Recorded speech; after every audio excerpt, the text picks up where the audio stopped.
Yeah, hello students. Students, today we are going to solve a question which is relating to insolvency of a partner. One partner insolvent. Insolvent मतलब क्या? As you know, 11th standard में आपने पढ़ा insolvency means when the liabilities are more than the asset. So कभी एक partner insolvent हो गया, कंगाल हो गया, bankrupt हो गया, तो क्या होगा? तो पार्टनरशिप डीड बोलती है कि अगर वन पार्टनर इंसॉल्वेंट होगा तो that insolvency is to be borne by the solvent partner, that too into their profit sharing ratio. तो एक पार्टनर का जो भी डेफिसिट अमाउंट होगा उसकी भरपाई कौन करेगा? तो सॉल्वेंट पार्टनर करेंगे उनके प्रॉफिट शेयरिंग रेशियो में. तो उसी से रिलेटेड हमारा आज सम है और उसमें दो इंपॉर्टेंट पॉइंट्स है. जब वो सम में हम वो पॉइंट पर आएंगे, I will be explaining you that points. So let us read the question. Come to the first question of an insolvent partner. Okay, Vidya, Sharmila and Megha वाला question है. Okay, so I am reading the question. एक बार हम लोग marking कर ले और accordingly फिर उसे सॉल्व करें. और जो पॉइंट्स नहीं है वो मैं वो पॉइंट पर आऊँगा. I will be explaining it. So Vidya, Sharmila and Megha are partners sharing profit and losses in the ratio 5:3:2. Profit sharing ratio दिया हुआ है. मार्किंग कर लो.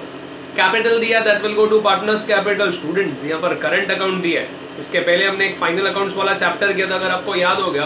करंट अकाउंट दिया है means company follow fix capital method. That means capital remains fixed. वैसा वाला हमने final accounts में किया. तो यहाँ क्या करना है, हर एक चीज हम जो कैपिटल अकाउंट में कर रहे थे ना, अब किस में करनी है? करंट अकाउंट में करनी है. जैसे पार्टनर ने कोई एसेट ले गया, कोई लाइबिलिटी पे किया, तो उसका इफेक्ट करंट अकाउंट में आएगा, ना ही के कैपिटल में. तो पहले हम कैपिटल में करते थे, अब किस में करेंगे? करंट में करेंगे. ओके, पार्टनर ने कोई पेमेंट्स किया, कोई एसेट ले गया, प्रॉफिट लॉस का distribution, everything will go to current account. तो हर चीज करंट अकाउंट में करनी है जब करंट अकाउंट दिया है. तो आगे सो दो पार्टनर का, तीन पार्टनर है वैसे, तो दो पार्टनर का क्रेडिट बैलेंस है, लाइबिलिटी में अमाउंट दिया हुआ है. Creditors and bills payable will go to realisation credit side. External liability है. Sundry asset realisation debit. Bank will go to cash bank. एक पार्टनर का करंट अकाउंट असेट में दिया है, दैट मींस डेबिट बैलेंस, तो डेबिट साइड पर आ जाएगा. They decided to dissolve the partnership firm on the date as under. Sundry asset realize 80% of the book value. Entry cash bank account debit to realization. मतलब business ने sold कर उतना पैसा realise कर दिया. Unrecorded outstanding expenses 8,000 was paid off. Firm ने pay किया उल्टा, realisation to cash bank. Realisation expenses amounted 6,000, realisation to cash bank. Creditors and bills payable were paid for 34,000, realisation to cash bank. तो सबका combine entry हम एक साथ में ले सकते हैं. Very important, Megha became insolvent, 2,000 was recovered from her private share. एक पार्टनर बैंकरप्ट हो गई और उसने के पास हमको 2,000 रुपये ही खाली मिले. तो यहाँ पर दो एंट्री बनती है. एक जो पार्टनर ने फाइनली जो पैसा दिया या वहां से जो भी मिला, तो उसकी एंट्री है cash bank account debit to insolvent partners capital account. Debit what comes in and credit the giver. ये वाला रूल लगता है, टेक्स्ट बुक में दिया हुआ है, आप उसमें देख सकते हो. ये सम के पहले उसकी थ्योरी भी दी हुई है. और दूसरी है उसकी डेफिशिएंसी जो भी कैलकुलेट होगी, that is to be borne by the solvent partner. उसकी एंट्री है, वो भी बुक में दी हुई है.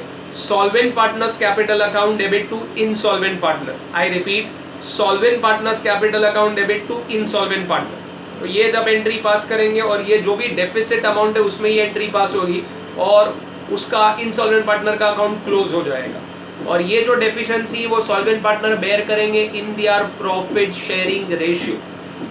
सो वो कैसे करते वो भी हम सब में देखते हैं. ठीक है, सो फटाफट हेडिंग दे दो. In the books of firm ruling आपकी कैसे होगी? तो रियलाइजेशन अकाउंट पहले बनाएंगे, partners current, then partners capital and cash bank account. So फटाफट इतना फॉर्मेट रेडी कर दो. ये वही 8 to 10 लाइंस, 8 to 10 लाइंस, और बाकी की तो रूलिंग आपको पता है. तो let's begin with the question. Balance sheet पहले खाली कर दे. Let's go from the liability side.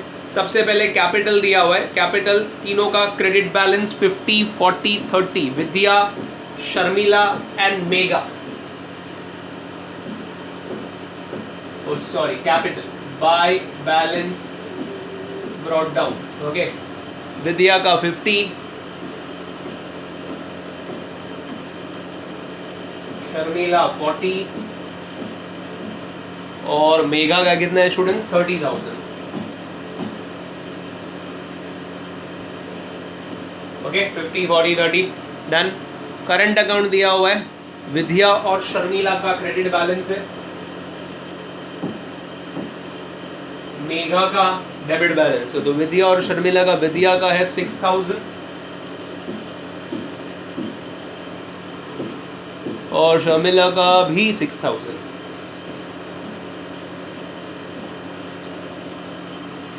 दोनों का 6,000 है।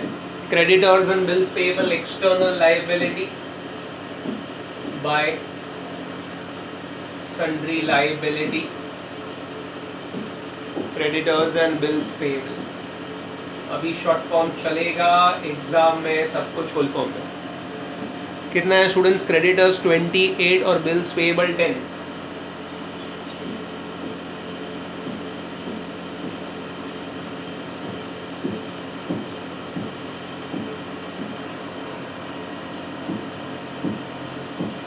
तो लायबिलिटी साइड हो गया, असेट साइड में तो एक ही दिया है, सीधा बाहर ही कर दे।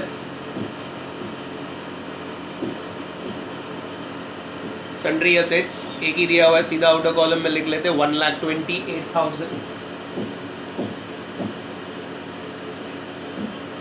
कैश बैंक असेट है डेबिट बैलेंस, कैश बैंक कितना दिया हुआ है स्टूडेंट्स? 16,000, 16,000। और एक पार्टनर का करंट अकाउंट एसेट में दिया है, मींस डेबिट बैलेंस मेगा का 26,000। सो डेबिट साइड पर आ जाएंगे 26 मेगा। सो पुराना बैलेंस शीट खाली हो गया, स्टेप 1 डन। अब उसके बाद 1 बाय 1 एडजस्टमेंट। अभी यहाँ ऐसा किधर भी नहीं बोला है कि असेट्स कोई पार्टनर ले गया या लायबिलिटी कोई पार्टनर ने पे की है। तो सन्ड्री असेट रियलाइज मतलब firm is realising at 80% of its book value, तो उसका 80% वैल्यू लेंगे हम लोग। सो हमारी जर्नल एंट्री क्या हो जाएगी? Cash bank account debit to realisation. Okay, so cash bank account debit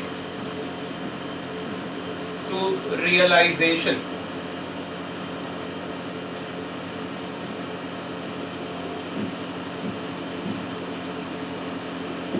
sundry asset 80%, एक ही दिया है, सीधा आउटर कॉलम में लिखेंगे।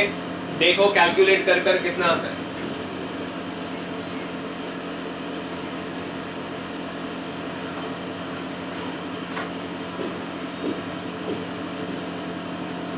$1,28,000 का 80%, 1,02,400 आ रहा है स्टूडेंट्स मेरा, आप चेक कर लो। एक ही है तो सीधा बाहर ही लिखता हूँ 1,02,400।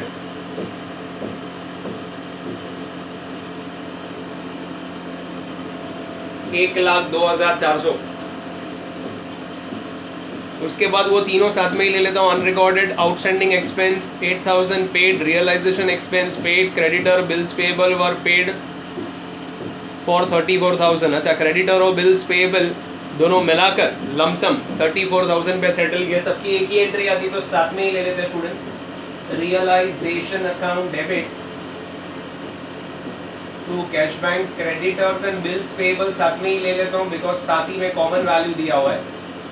अनरिकॉर्डेड लायबिलिटी दी है और रियलाइजेशन एक्सपेंसेस तीनों साथ में ही ले लेते हैं, तीनों की एंट्री सेम है। ओके, अनरिकॉर्डेड एक्सपेंस है 8,000 रुपया, 8,000।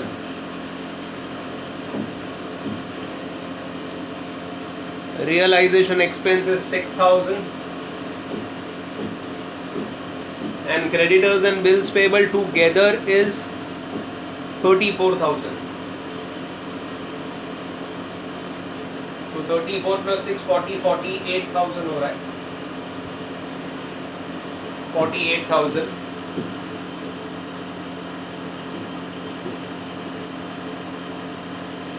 by realization 48,000। ठीक है, इतना काम हो गया स्टूडेंट। मतलब adjustment 1 done, 2 done, 3 done, 4 done. 5th वाला एडजस्टमेंट अभी बाद में कर दे, पहले close your realisation account. Okay, पहले वो क्लोज कर लेते हैं, तो कुछ भी अगर वहाँ पर जो भी है वो पहले सॉर्ट आउट कर ले हम लोग। तो स्टूडेंट्स अगर आप ध्यान से देखो तो दोनों लायबिलिटी पे हो गई है और वो असेट सोल्ड हो गया। पहले तो हमें यही चेक करना है और वो हो गया है। तो let us close realisation account students, which is the heavy total. तो I think so The debit side seems to be heavy. Let's check it out.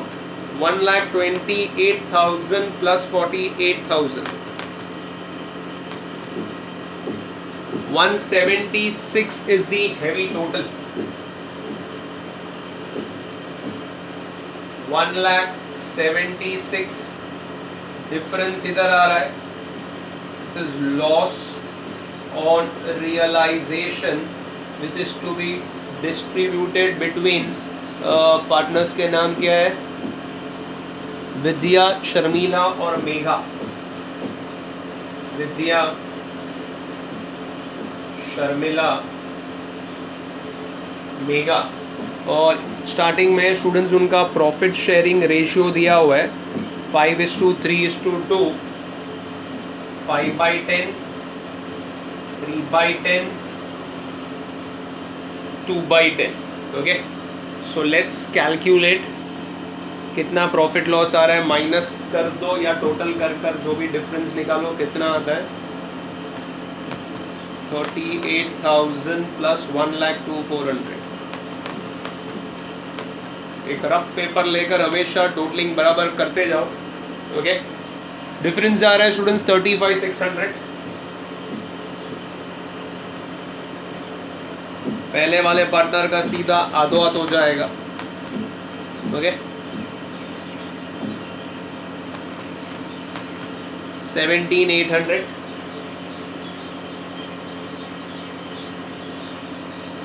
दूसरे वाले का 3/10 वाले का 10,680. and the last one 7,120.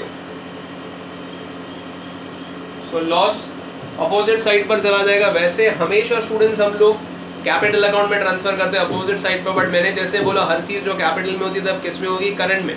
तो ये जाएगा अपोजिट साइड पर बट करंट अकाउंट में जाएगा. इसलिए मैंने फ्लो में ही अकाउंट बनाया. तो पहले रियलाइजेशन, फिर करंट, फिर कैपिटल और फिर कैश बैक. याद रखना है. सो ये अपोजिट साइड पर चला जाएगा टू रियलाइजेशन लॉस. ओके, कितना आ रहा है? 17,800, 10,680, 7,120. Now close this. The difference will go to capital account. Difference जाएगा capital account में. ओके, तो जैसे कि इसका ये साइड ज्यादा है 17,800, difference will come here. इसका भी ये साइड ज्यादा है 10,680, the difference will come here. इसका भी यही साइड ज्यादा है 26,000 plus 7,120. 26,000 plus 7,120, 33,120. So this will go to capital. Okay. Difference सबके निकालने हमें. इसका तो यही डिफरेंस 17,800 में से 6,000 जाएगा तो स्टूडेंट्स 11,800. 10,680 minus 6,000. 10,680 minus 6,000. 4,680. और लास्ट वाले का तो जो टोटल है वही डिफरेंस है 33,120. ये अपोजिट साइड पर आ जाएगा टू करंट. ओके, तो पहले वाले का है 11,800, 4,680, 33,120. अभी कोई नॉर्मल सा क्वेश्चन होता तो सीधा क्लोज करके difference will go to cash bank, but यहाँ इंसॉल्वेंसी वाला क्वेश्चन है तो अब वो फिफ्थ एडजस्टमेंट यहाँ अप्लाई होगा. तो इंसॉल्वेंट पार्टनर ने पहले तो कितना पैसा लाया, तो मैंने जैसे बोला इंसॉल्वेंट पार्टनर रहेगा तो दो एंट्री आएगी. एक what ever money bought by the insolvent partner and finally insolvency का एंट्री. ओके, इंसॉल्वेंसी मतलब वो डेफिशिएंसी सेटल करने का एंट्री. तो पहले ओल्ड पार्टनर मतलब जो इंसॉल्वेंट पार्टनर है उसने 2,000 रुपये लाया तो एंट्री हो जाएगी cash bank account debit to Megha capital. She bought 2000 by cash bank, 2000 रुपये उसने लाए, ठीक है। अब क्लोज करेंगे, सबसे पहले इंसॉल्वेंट पार्टनर का अकाउंट क्लोज करने का इंसॉल्वेंसी ये याद रखो। So I am closing Megha's capital account, so always the debit side will be heavy, 33,120 heavy total आ रहा है, ओके। सो डिफरेंस आपको देखना है। अभी स्टूडेंट्स उसका एक वर्किंग देख लीजिए, मैं इधर आपको एक छोटा सा वर्किंग दिखा देता हूँ क्योंकि of the minimum space I am using here, आप सम के नीचे ये वर्किंग कॉपी कर लेना, ठीक है। I am doing the working here, आप देख लीजिए ध्यान से, ओके। सो उसका जो डेफिसिट आ रहा है वो अमाउंट का हम लोग यहाँ वर्किंग करते हैं। Heavy total is 33,120। तो अभी यहाँ देख लीजिए, आई एम डूइंग, मैं रेड पेन से करता हूँ ताकि आपको वर्किंग नोट दिखे, आप अलग से उसे कॉपी कर लेना। This is working note for efficiency, you copy below the question, okay. So now the debit total, हमेशा ऐसा वाला वर्किंग करना है, minus credit total will give you deficiency. So debit total अगर आप उसका देखें मेगा का तो 33,120 और क्रेडिट टोटल उसका ओके कितना है 32,000। पार्टनर्स कैपिटल अकाउंट पे नजर रखिए, 33,120 माइनस 32, ओके। तो माइनस करो तो 1,120। Now this deficiency will be borne by the solvent partner V and S, that is Vidya and Sharmila, in their profit sharing ratio in the absence of information, that is 5:3. So 1120 bear करना है 5:3 में, मतलब 5/8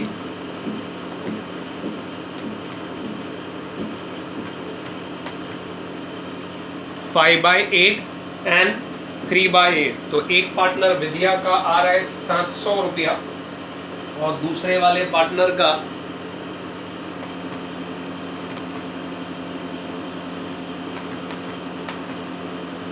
420 रुपया, 420, okay. तो अगर मैं इसका journal entry पास करूंगा स्टूडेंट्स, तो इसका जर्नल एंट्री क्या पास होगा, मैंने आपको स्टैंडर्ड एंट्री बोला है, बुक में भी दिया है, solvent partners capital account debit to insolvent partner. Now who are the solvent partner? So Vidya capital account debit, okay, Sharmila capital account debit to Megha capital. So 1120 will be borne in the ratio 700 and 420. I hope so आपको ये calculation समझ में आ गया students. So debit total minus credit total, difference is deficiency. That deficiency will be borne by the solvent partners in their profit sharing ratio, which is 5:3. Okay, जो बचा हुआ है। Entry क्या है, solvent partner to insolvent partner। in short दो entry आएगी, एक जो भी पैसा लाता है insolvent partner, cash bank to insolvent partner, और दूसरी एंट्री है solvent to insolvent। solvent to insolvent text book में दिया है, प्लीज रेफर दैट। तो उसके हिसाब से अभी इसकी पोस्टिंग करते हैं। तो इधर कैपिटल अकाउंट में डेबिट साइड पर आ जाएंगे। So partners capital account debit solvent partner to insolvent, insolvent है Megha, so Megha capital account debit, Vidya will bear 700, Vidya will bear 700, Sharmila 420, और उसका सेकेंड इफेक्ट इधर हो जाएगा बाय विद्या कैपिटल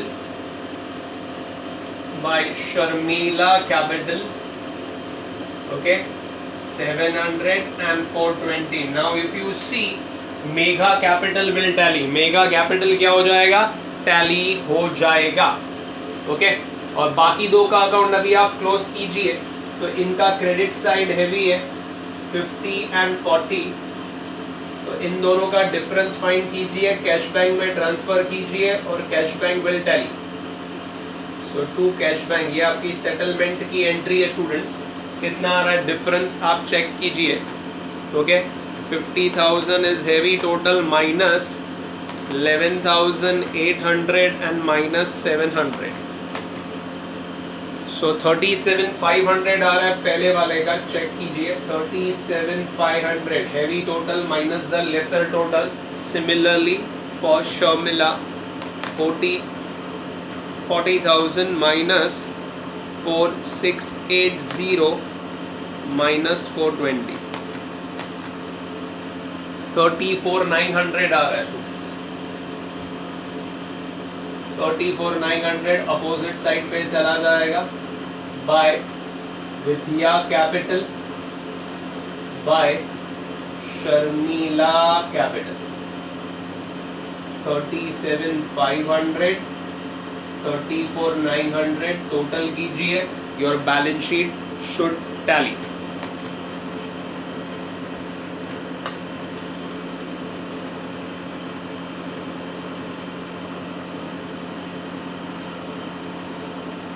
$1,24,000 आ रहा है एक साइड का. दूसरे साइड का चेक कर लेते हैं. Yes students, it is tallied at 1,20,400. 1,20,400 पे टैली हो जाता है. सो ये क्वेश्चन में स्टूडेंट्स नया क्या था, तो करंट अकाउंट था. तो हर चीज जो कैपिटल में होती थी वो पहले करंट में होगी. तो रियलाइजेशन के बाद करंट बनाइए, करंट क्लोज करके डिफरेंस कैपिटल में डालो. और जब यहाँ पर आओगे तो वो इंसॉल्वेंसी का पार्ट है. दो उसमें एंट्री पास करनी. एक जो इंसॉल्वेंट पार्टनर पैसा लाता है और दूसरा इंसॉल्वेंसी का. पैसा लाया तो cash bank account debit to insolvent partner, और डेफिशिएंसी की एंट्री है solvent partner to insolvent partner. तो कैलकुलेट कैसे करना है उसकी डेफिशिएंसी, तो debit total minus credit total, जो भी अमाउंट आया distribute to partners in their profit sharing ratio. I hope so this question is very much clear. Please do practice students. important question है, एक अलग टाइप का question है. Exam में one partner insolvent का क्वेश्चन काफी बार आता है. एक्स्ट्रा पार्ट यहाँ पर यही है कि यहाँ पर करंट अकाउंट किया है. सो एक और एक हम लोग इंसॉल्वेंसी वाला क्वेश्चन करते हैं स्टूडेंट्स, उसमें करंट अकाउंट नहीं दिया है, तो वो नॉर्मल वाला क्वेश्चन है. देखते हैं वो कैसा है. तो कम टू क्वेश्चन नंबर 3. ये था क्वेश्चन 1 इंसॉल्वेंट पार्टनर का. Now come to question number 3.